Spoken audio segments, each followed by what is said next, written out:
Hello everyone. I'm always wanting to say welcome back to the sofa because that's like my tagline for my true crime channel, but there's no sofa in this set, so I'm like, do I see it? Do I not see it? Do I keep them separated? I don't know. You let me know. Maybe we should combine them, but regardless, welcome back to the damn sofa.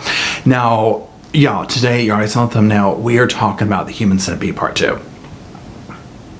Okay, where do I start?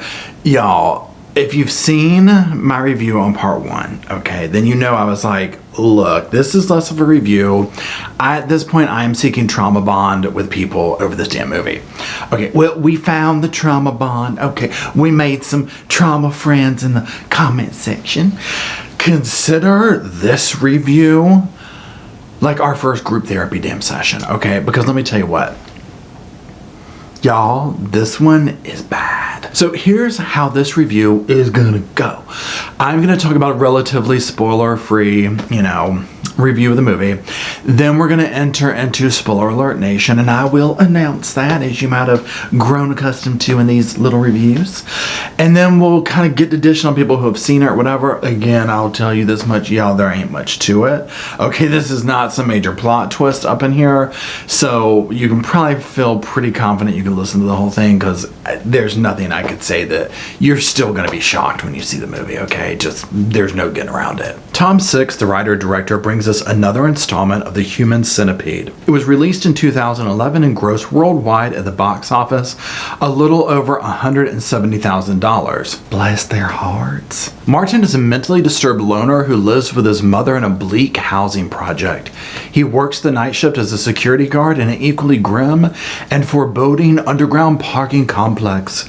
To escape his dreary existence, Martin loses himself in the fantasy world of the cult horror film The Human Centipede first sequence, fetishizing the meticulous surgical skills of the gifted Dr. Hyder, whose knowledge of the human gastrointestinal system inspires Martin to attempt the unthinkable.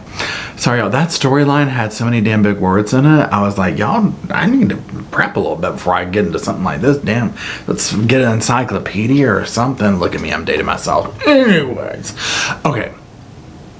So yeah, that's basically right there, y'all. That's the damn storyline, okay? Like, that's why I said there's no plot spoiler here in this damn thing.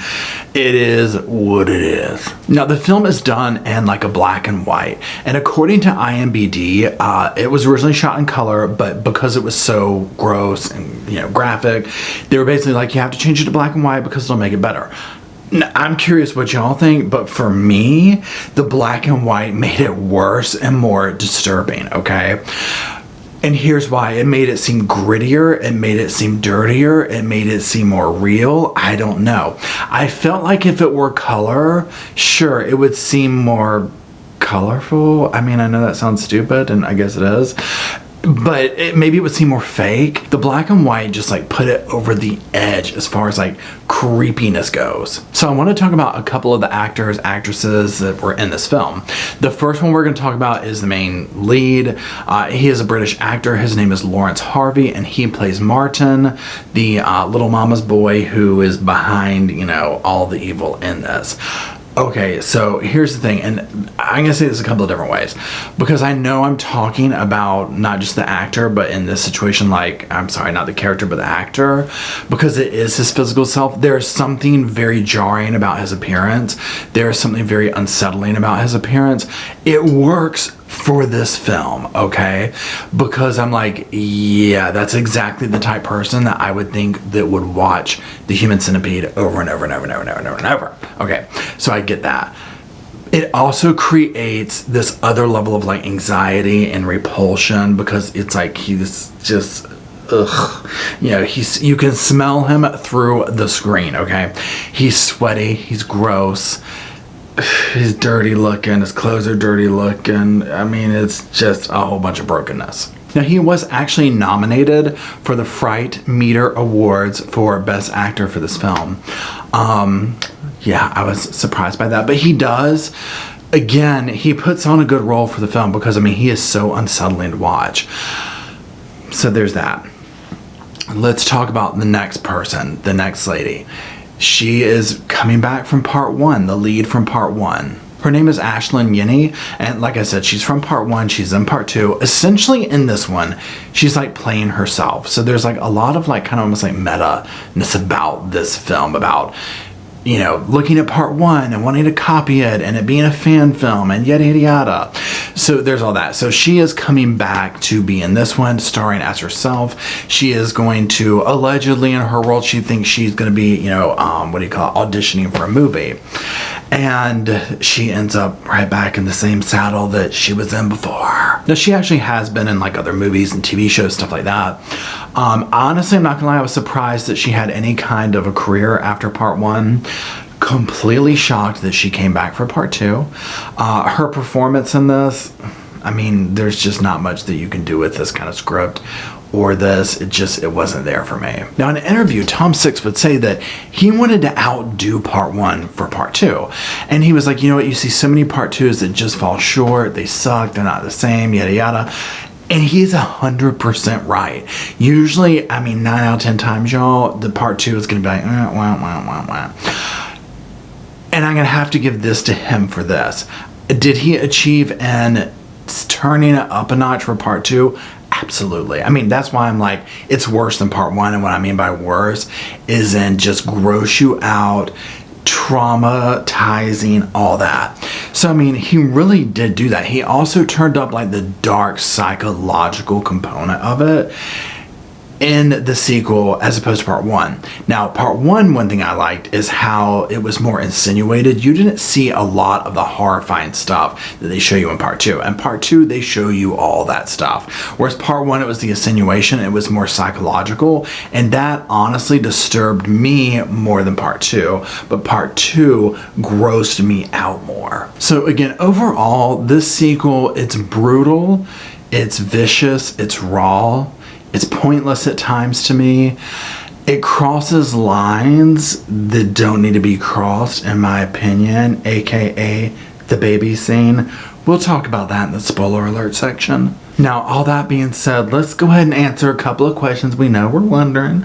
Number 1, did it make me put my phone down? Okay, yeah. Okay, it did. I was literally, again, watching it through this. This is literally, y'all, how I watched this in part 2. Like, and I'm not lying, okay? I know a lot of you have talked about, like, let's do a reaction video, and honestly, yo, I just had to figure out how to film them. I just had to figure out how to film them. I don't know how to film those. I tried it once, and it was really bad, but I'll try that. But honestly, you probably don't want to see a reaction of me watching this one, because all I'm doing is this. What? God, what? No, they're not gonna do it. I mean, literally, that's what I'm doing. But we'll do one of those soon or whatever. So, next question, does it get a slice, a spice, or a damn dice? Y'all, it gets all 3. The reason I'm giving it all 3 is because it disturbed me, it traumatized me. I'm still talking about it. It bothered me. And technically, that's what horror films are supposed to do. At this point in my time, I like things that are more psychologically disturbing, and part 1 was more psychologically disturbing, whereas this was more like Barfarama kind of thing. But regardless, it was there. Do I suggest watching it? No, not really. Again, morbid curiosity. That's the only reason you need to watch this. You are not missing anything by not watching this. In fact, you're probably a better person for it. Yes, there is a third one. Yeah, could totally watch it. I'm literally waiting for that though. Okay, literally waiting for that. So all that being said, we're about to enter the part of this review where I'm going to be talking about stuff that if you don't want to know what happens further, then you need to be warned that we're entering spoiler nation. Okay, so in this movie, Martin lives with his mother. It's completely toxic. There is obviously mental health issues going on with both of them and the relationship. So that part's like kind of disturbing because honestly, it's like so real and then overdone as well. So Martin works in a parking garage. He works there overnights, and this is where he like gets his victims. Now, Martin is obsessed with the original film of this, right? Like he was like, you know, I'm your #1 fan. So he has like this big creepy book that he has like memorabilia from it. I mean, my God, all that kind of stuff in it. So he goes and he like works in the parking lot overnight, looks at this book, and watches the movie over and over. Okay, you know that ain't healthy. So like I said, he'll get all his victims from this parking garage, and he'll do whatever he has to do to get them, and he takes them to this warehouse where he will end up duct taping them, knocking them out, whatever. And once he gets enough people, this is where he will make his centipede. Now that is the premise in a nutshell right there for you. So I'm going to talk about a few scenes that literally bothered the living hell out of me. The whole movie does, but literally these stood out to me. Okay, yeah, this is major trigger warning here. I'm not going to even put pictures of this crap up here, okay? Because it's that bad. There's not even a picture I can put up that I feel okay with, okay? So it's major trigger warning and major spoiler alert. Okay, so first of all, we're going to talk about his mother. That whole thing right there. First of all, the director does this well because there's this tension where you're like, how messed up is their relationship? What are they going to do to or with one another? Do we want to see this happen? And so keeping you on that edge the whole time, that device works. Okay, now, as you might imagine, eventually he ends up snapping and he kills his mother with a crowbar. Okay, so he's hitting her and all that stuff, and it's brutal. You don't see it hitting her face for the most part. There's that. So he's covered in blood, all this stuff, and he's going to sit down and eat dinner at the dinner table. And so he decides to get her corpse and put it across from him. And when he puts it up there, y'all, oh my God, it's like her head is hollow, okay? Her head is hollow. And I'm like, that is horrifying.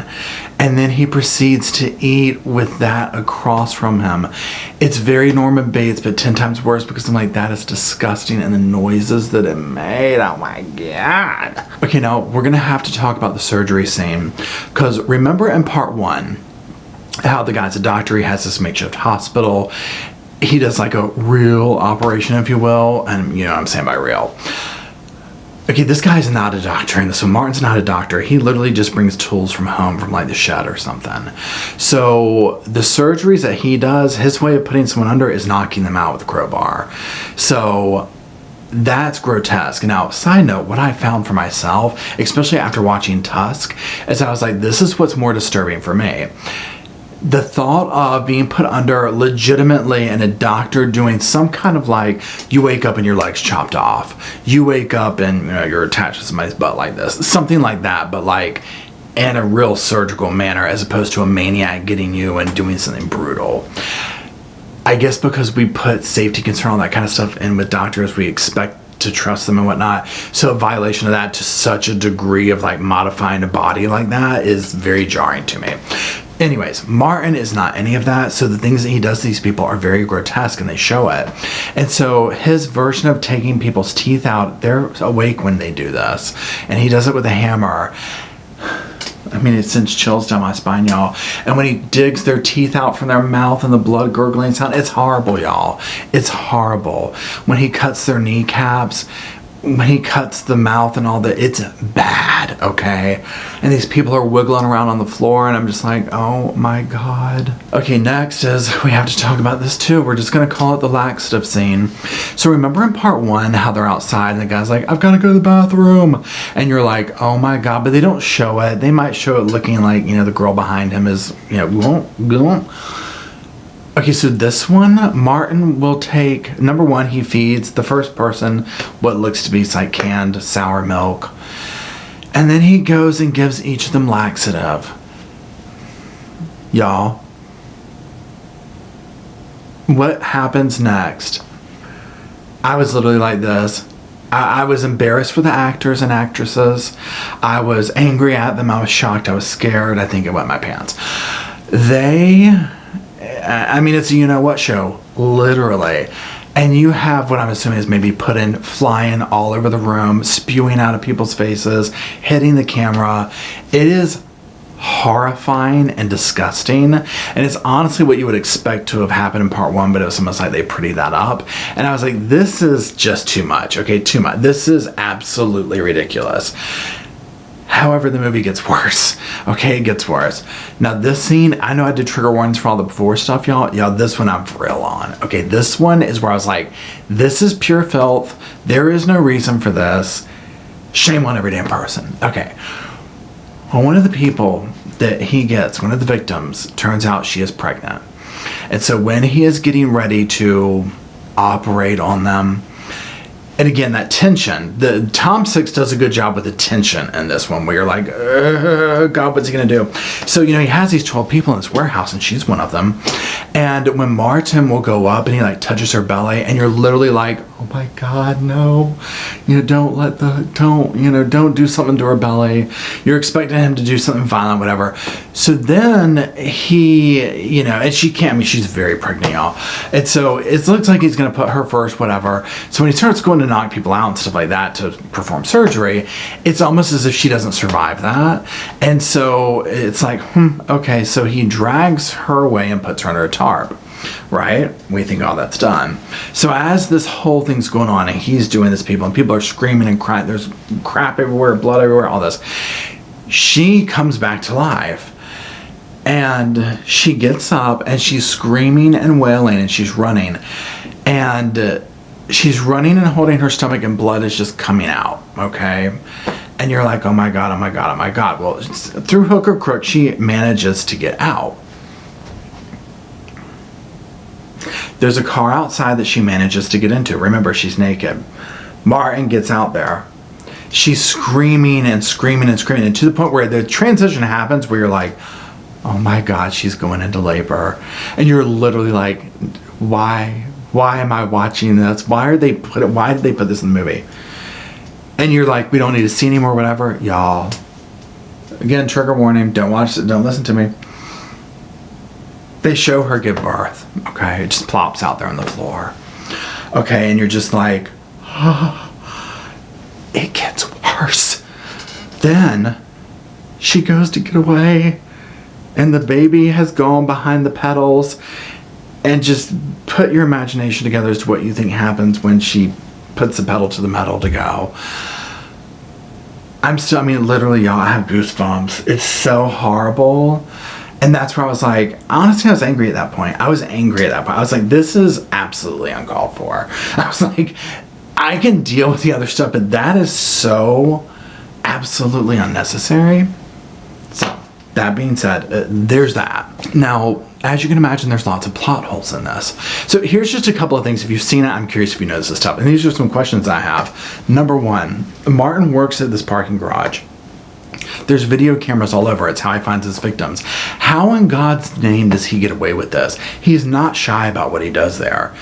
He's coming to work covered in blood. And I'm just like, yeah, that obviously, y'all, the movie's not very real seeming at all. So, I mean, I know I'm being like a snob here or whatever, but I'm just like, I don't believe that he wouldn't have gotten caught after the first night.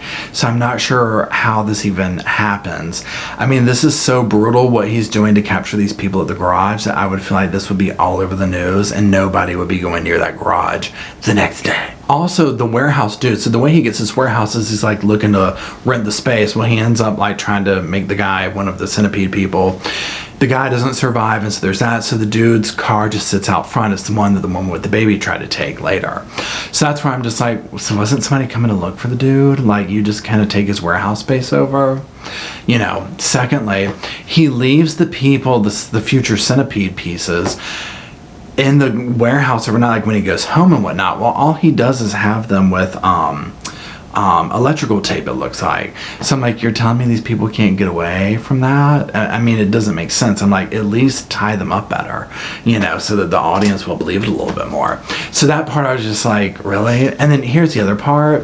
Okay, and this is like one question that this brings about. Now, remember, in part one, the two girls knew each other, and then they didn't know this guy that was like the front of it.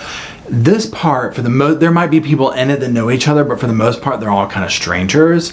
And so I'm just like this. I'm like, you've already been traumatized to this part. So at what point could you sit here and say, you're going to have to rip your mouth off the person in front of you?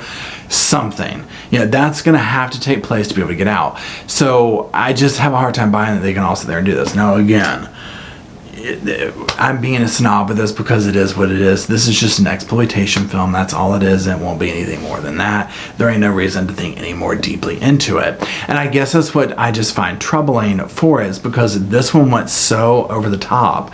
I was just like, this is just absolute, just no. Again, if you're into shock value, if you're in all that kind of stuff, by all means watch it, okay? But literally, it's you know, I'm using the word traumatizing. I'm being obviously a little facetious with that, but it's intense. I mean, there's imagery in this, and I'm like, this is, I mean, I need to bleach my brain. All right, so that's going to be it for this one, y'all. Yes, I'm going to watch part 3. Don't know when. I was trying to do a palate cleanser, and I am with some like cute little fall movies, but I did rent Tusk last night, and I'm like, oh my God, why do I do this to myself? I don't know, but I will be making a review on it, but I haven't written my notes down about it, so just stay tuned. Now, don't forget to check out my true crime channel. The link's in the description if you like true crime. Other than that, I appreciate all of you being here, and until next time, I'll see you back here at my next movie binge.